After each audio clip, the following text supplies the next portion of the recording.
things aren't always rosy. People may be smiling, but even if they're a professional person, they could still be experiencing some of the things. I've been in situations where just I'm wearing a suit, I'm in a restaurant, and people were looking for me to hang up their coat or give a tip, etc., because they're assuming I'm there to help them, versus also being a fellow patron of the establishment. So you're watching the Spotlight Network, starring Hollywood's newsman, Logan Crawford. They now believe a single member. He works with TV and film legends. And now, Logan's shining the spotlight on the world's top emerging authors and creators. International were abducted. This is Spotlight with Logan Crawford, streaming on Roku, Apple TV, and Amazon Fire TV. I'm Logan Crawford, and right now on Spotlight, we're diving into a powerful new voice in contemporary fiction. We're talking to attorney and artist Darrell Nathaniel Bridgers. He's penned a powerful novel called Ripple of Hope, From the Boiling Frog's Perspective. It is a thought-provoking work that blends depth, nuance, and social commentary.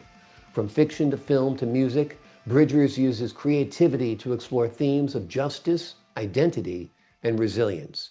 We're delighted to have this very talented author join us here today on Spotlight, and we ask viewers like you to support authors like him by subscribing to our channel and by purchasing his amazing book. The links are below this interview. Darrell, thank you so much for joining me here today. thank you very much for hosting tonight, or this morning. Great to have you on the show, morning or night. Let me ask you this. What was your inspiration to write Ripple of Hope? Sure. I started writing the novel. Actually, it didn't start off as a novel. It started off as a kind of a self-help guide to doing litigation by yourself. Because the novel, a large part of the novel is based on a personal litigation I was involved in where I went pro se.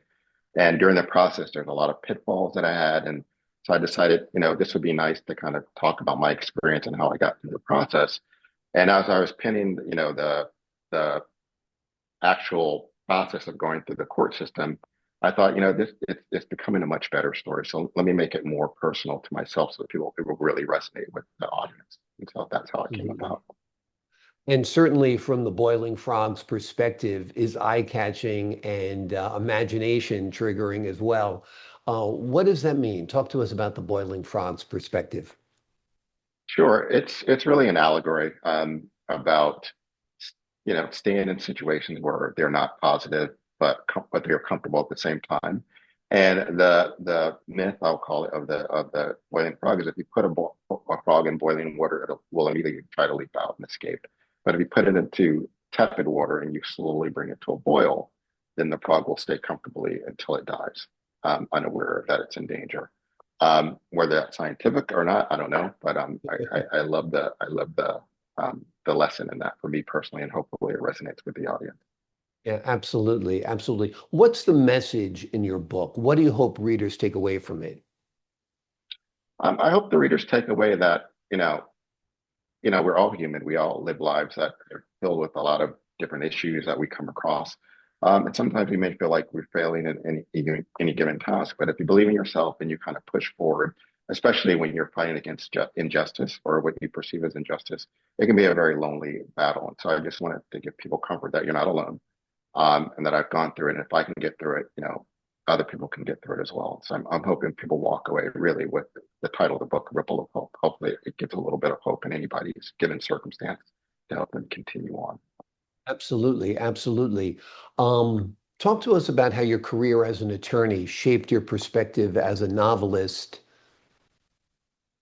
Sure. As I was going through my personal litigation, again, I took it on pro se because it was too expensive, really, to hire an external counsel. And I think, our justice system in America is based on the idea that everyone should get equal and fair representation. But the reality is a lot of people don't have the means to really pursue their legal remedies in court. And so, and as an attorney, I thought, I wouldn't be doing my profession any justice if I can't, really put my money where my mouth is. In other words, I sat down to write all the motions, all the briefs, to argue from the court, lost many times in the process. But I thought it was helpful, learning how to write for a different audience, to know even if I don't have experience in this, I can gain the experience and I can get to a place where I'm comfortable.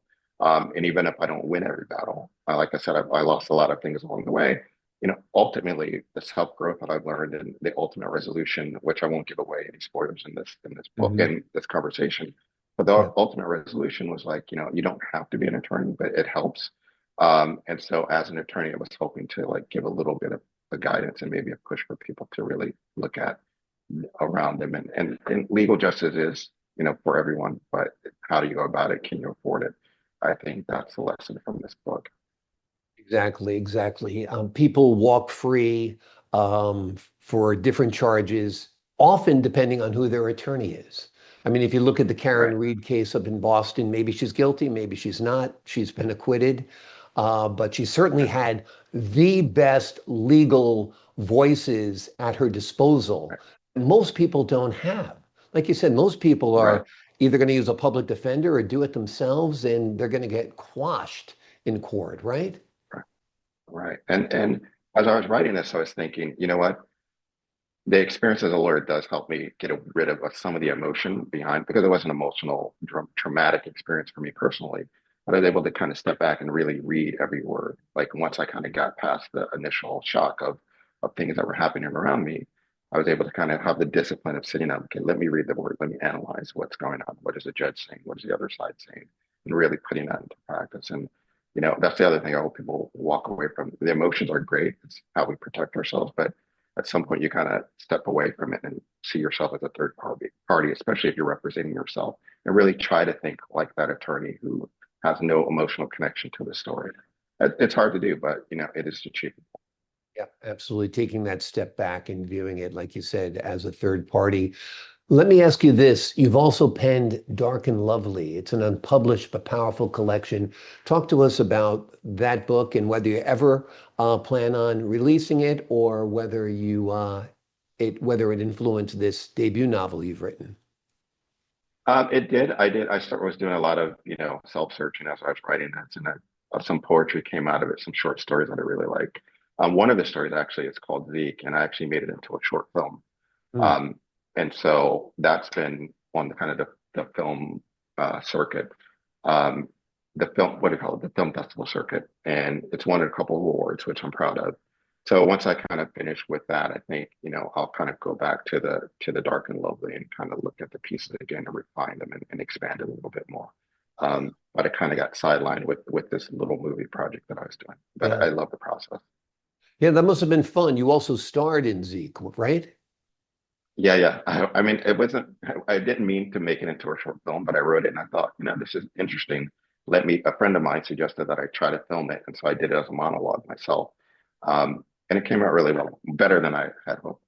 I tried it a couple of times. I did it in black and white. And I think the black and white really captures the essence of that person. But again, that story about Zeke is about personal growth, self-realization, and really a coming of age story. And I think Ripple of Hope is that in a lot of ways too, although later in life for both characters.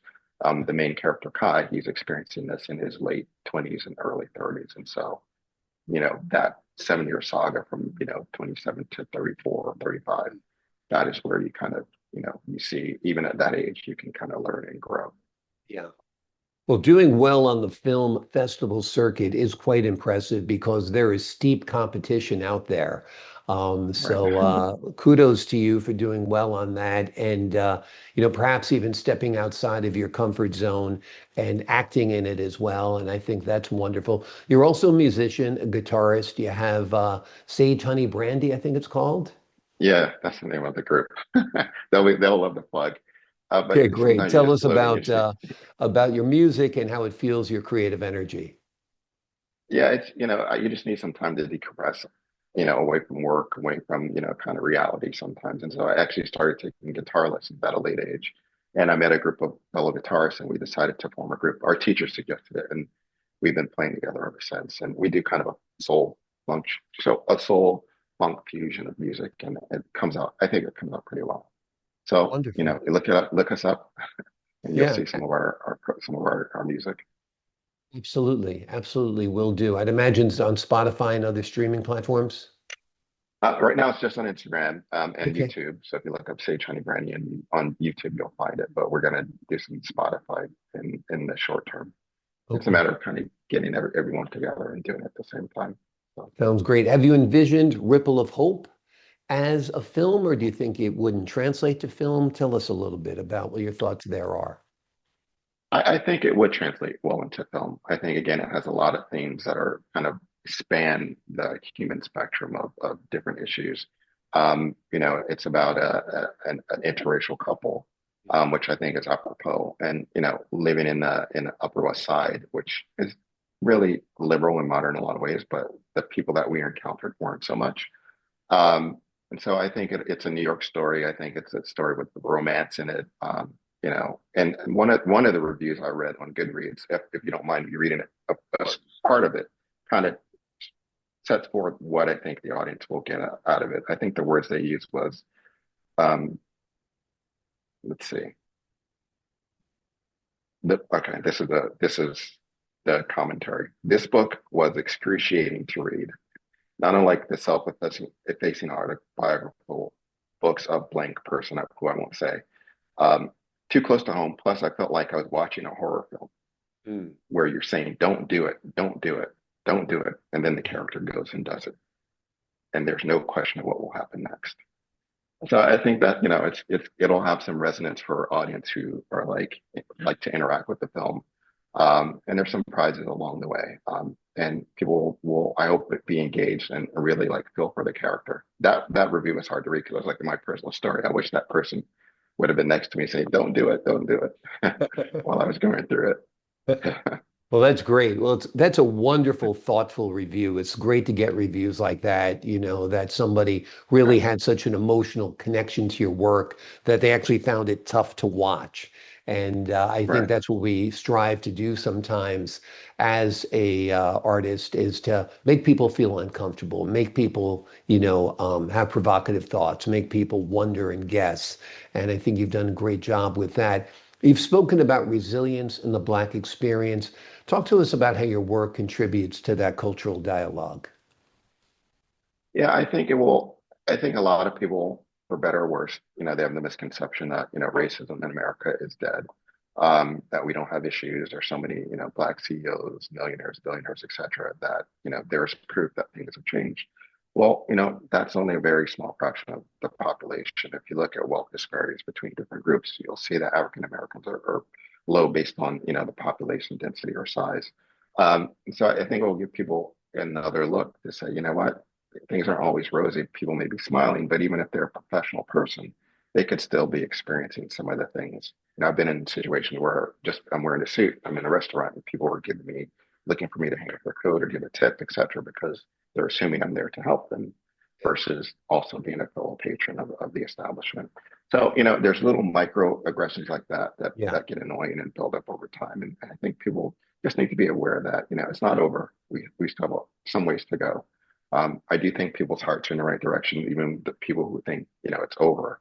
Because I do think people truly want it to be over. But, if you're experiencing it real first time, real hand, and you're seeing the evidence of the disparities, it's hard to say, to come to that conclusion, I think. So I want to kind of put this into people's faces. You don't have to be poor. You don't have to be uneducated. You don't have to be rich. You can just be what you consider a normal everyday person and still experience these types of issues. Implicit bias is so hard to combat. You show a picture of a Right. man, a picture of a woman, which one's the doctor, which one's the nurse?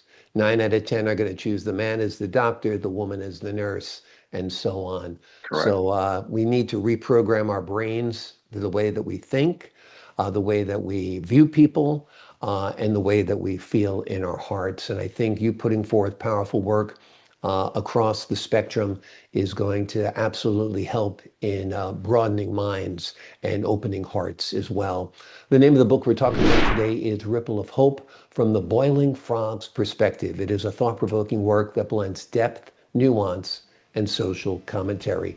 Daryl, thank you so much for joining me here today. Thank you, Logan. I really appreciate the time. I appreciate your time, your insight, and your wisdom. To the folks at home, I'm Logan Crawford, thanking you for your time this time. Until next time on Spotlight.